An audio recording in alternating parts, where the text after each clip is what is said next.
Streaming live, this is NewsNation Now. And a good Thursday morning. Welcome into NewsNation Now. I am Aaron Nolan. A lot of things happening in Washington, D.C., as they do each and every day and each and every week. So once a week, we like to go to D.C. with our reporter who is on the ground there in the nation's capital. Kelly Meyer joins us once again. Kelly, good morning to you. Good morning, Aaron. Thank you for having me. Not a problem. All right, it is busy, as it always is there in Washington, D.C., and I like following along on your Twitter. You give us a timeline of what's happening each and every day. First off, let's talk about the stimulus. The President Joe Biden, has said that he wants more money. The Republicans have countered with less money. They're saying, the Democrats saying that's not going to happen. Where are we at right now for a third round of stimulus checks for Americans? Yeah, well, President Biden really is going full force on this COVID relief plan. He is proposing a nearly $2 trillion COVID relief package that hasn't gone over so well with Republicans on Capitol Hill. They feel that price tag is too high. And then on Monday, 10 GOP senators went to the White House and talked with President Biden and proposed their counter proposal, basically a $618 billion plan that both President Biden and Treasury Secretary Janet Yellen feel is too low. So they have this, going back and forth on this price. And as you mentioned with those stimulus checks, Biden really wants that $1,400 stimulus check to go out, but he is willing to consider targeting that to the people who need it most. So right now he is pushing hard for the original proposal. We saw that he was on a House Democratic caucus call yesterday morning, and then he met with House or Senate Democrats at the White House in the Oval Office to push for his plan. So now what we're seeing is the House and the Senate take a step toward a special procedure that would allow them to pass this package without Republican support. And it's called budget reconciliation. They're allowed to use this really once a fiscal cycle, and that would allow them to push it through without filibuster in the Senate, without pushback from Republicans. It gives them a chance to get on board if they would like, and President Biden is holding out hope that Republicans will still vote for this. But it also gives them the leeway to pass it even if they don't get Republican support. Kelly Meyer joins us live from Washington, D.C. If you're joining us on our Facebook page or maybe your favorite local TV station's Facebook page, thanks for joining us. We are News Nation, a brand new network that is unbiased, right down the middle. You can find us right now on WGN America. Kelly, you mentioned $1,400 going out to individuals, but what about the small businesses that have been hit so hard by this pandemic? Yeah, absolutely. They are still looking at, some money for small business in there. Also, those who are unemployed. He's looking to up that from $300 to $400 a week, and that unemployment insurance benefits that's going out to people who aren't able to work right now. There will also be funding for state and local governments to help in their own communities, as well as vaccine distribution, as we are seeing this rollout of the coronavirus vaccine happening right now. There is some more support for that as well. So definitely they're trying to tackle all angles of this pandemic and trying to push through this really massive, nearly $2 trillion package within just a few weeks. I mean, people are saying it could happen as early as March 4th. We're keeping an eye on just how quickly they could get this through. It's the main priority for President Biden and many lawmakers I talked to on Capitol Hill. All right, shifting from stimulus to vaccinations, the president has said he wants 100 million shots in his first 100 days. How is that rollout continuing, and what are the plans right now to, I really don't like using this cliche, but I think that it is important, getting more shots in the arms of Americans. Yeah, I know you hear a lot of people saying that, another shot in the arm, but it's true. You want to get more vaccines out to more people in need and make sure it's going into the communities and the people that need it most first, and then continuing on.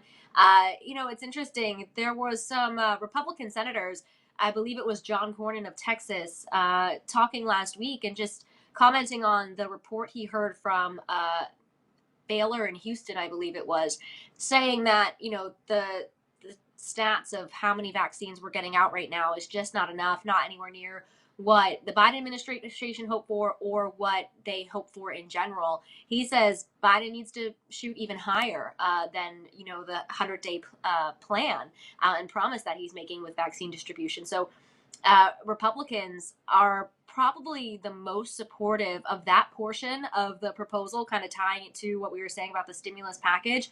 Republicans are very much on board with making sure that there is enough vaccines, that they are going out as speedy as possible, as quickly as possible, and they're willing to work with the administration on that to get them out. So, I think they're watching that closely and trying to. Obviously, this isn't something we've gone through before, but they're trying to make sure that they have all the resources they need, both Democrats and Republicans. I feel like that's the most bipartisan portion of this plan. Kelly Meyer joins us from Washington, D.C., as she does each and every Thursday. Kelly, a big talker right now is Representative Marjorie Taylor Greene. I want to read right now what she tweeted. You retweeted this, but I want to read this for those who may be watching at home or at work. Quote, "The D.C. swamp and the fake news media are attacking me because I am not one of them. I am one of you, and they hate me for it," end quote. All right, so a lot of talk right now on Representative Greene, whether or not she will be stripped of her cabinet or her leadership positions inside some of those committee rooms. Adam Kinzinger here from Illinois has said that he will vote unless he sees an about face and an apology from Greene today publicly, that he will vote to remove her from her committee positions. What's the thought right now in Washington, D.C. around this representative? Yeah, there's really so much to unpack here, not only with what's happening with the Congresswoman, but just what this means for the Republican Party, what it means for the House GOP. So much here, but basically, Democrats want to remove her from her committee assignments. And they offered to the House GOP leader, Kevin McCarthy, to do it himself and give him a chance to talk with her and see if they could work out some sort of compromise, remove her from one committee, maybe not all, to avoid a vote on this. But he wasn't able to get that through with her. He came out last night and felt like he got the right response from the Congresswoman. And now, today, you're going to see, or they may have already, or currently are doing it, actually, vote to remove her from her committee positions based on some of the things she has said in the past. Do you think they have the votes? I believe they would. Yeah, I think with Democrats in the majority there, you might even see some Republicans on board with this, because it's really split the party in half, their feelings on this. And we've even heard from Senate Republicans, Senate Minority Leader Mitch McConnell weighing in. Also, South Carolina Republican Lindsey Graham. You're hearing more and more Republican senators distance themselves from her. So I do believe that will go through, but I think that's only the beginning of this divide between House GOP and she was voted in by her constituents. And how do you kind of bridge both what the Republican Party stands for, but also while still representing the people who elected you?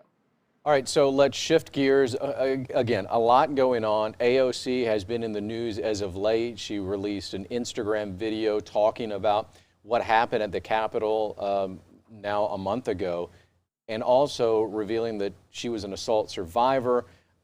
Today, she will share some of that story. Tell us a little bit about what's happening there, as I believe you tweeted, six politicians will share what happened January 6th on the Capitol riot.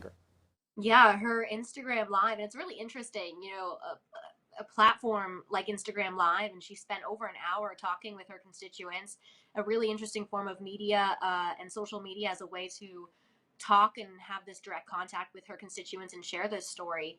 And it opened up the possibility of sharing this now on the House floor and for other members to share their stories. It kind of developed into this bigger idea, and now they'll be coming to the House floor around 5:30 Eastern tonight, sharing their stories of their Capitol experience during the insurrection on January 6th. And now this obviously comes just days before the Senate is set to pick up with the impeachment trial and hear arguments in that. It also just follows yesterday, where we saw the officer who was killed during the attack lie in honor in the Capitol Rotunda and then depart with hundreds of police officers here I saw saluting him. So it's been a very powerful week in terms of remembering what happened just 4 weeks ago. Obviously, a lot has happened since then. We've had an inauguration, we've had an impeachment, and now just for them to reminisce and kind of continue to deal with the trauma of what happened on that day. It's something you can't quite forget. Is this a part of the impeachment process, or is this just these politicians sharing what happened that day? It's not exactly tied to the impeachment process because it's already done in the House, and this is going to be happening on the House floor. So this will just be them reminiscing of and sharing their own stories as sort of a floor speech. But it's not tied in any way to the impeachment trial that will be happening in the Senate. But it does certainly keep an eye and a focus on that as we head into next week, which may be planned, may not be planned. Well, let's shift very quickly as we wrap up to next week and those impeachment proceedings. Of course, the Senate now taking up this removal from office. It's interesting because the president actually is not in office. The thought process here is if he is convicted on that second impeachment on creating this insurrection, he would then not be eligible to run for office again. I mean, I guess the question remains here, Kelly, do the Democrats have the votes? They need more than a handful. They need, 12, 14 Republicans to vote in favor of conviction on the Senate floor. Yeah, and I don't think they do have the votes. And I think they also know that as well. I think you see Senate Majority Leader Chuck Schumer moving forward with this and saying we have to convict the president. You're seeing a plea last I checked, almost 400 House and Senate aides writing to senators, encouraging them to vote to convict the president. People who were there during the attack and wanted to share what they feel should happen and encourage their senators to vote to convict him. But right now, it doesn't look like they have the votes to do that. But they are indeed moving forward with this. It may go quickly in that sense if they don't have the votes and, just showing what the process is. But it's been interesting to see even some Democrats saying, let's just focus on, our priorities first of filling the cabinet, getting COVID relief before we get to this impeachment. But although they do say that it's important to note that, you can't maybe incite this as they feel he did and get away with it is some of the messaging from Democrats. So it's going to be interesting to see how long this goes on for. They could last anywhere from a few days to 6 weeks, more than that. But I think this will be a relatively quick trial and one with an outcome that we can generally already predict. Kelly Meyer joining us from Washington, D.C. Kelly, go take a break, get some coffee. Again, another long day there in Washington. Thank you. You can also follow Kelly. It is at Kelly Meyer News on Twitter. She keeps you informed on everything that is going on there in Washington. That is a wrap on this morning edition of News Nation Now. If you don't know about News Nation, make sure you go to our website, newsnationnow.com. Learn all about us. We are right down the center lane here. We are unbiased. We're not going to tell you what to think on big stories making an impact all across the nation. Check out our website for more information. I'm Aaron Nolan. Have a great Thursday morning.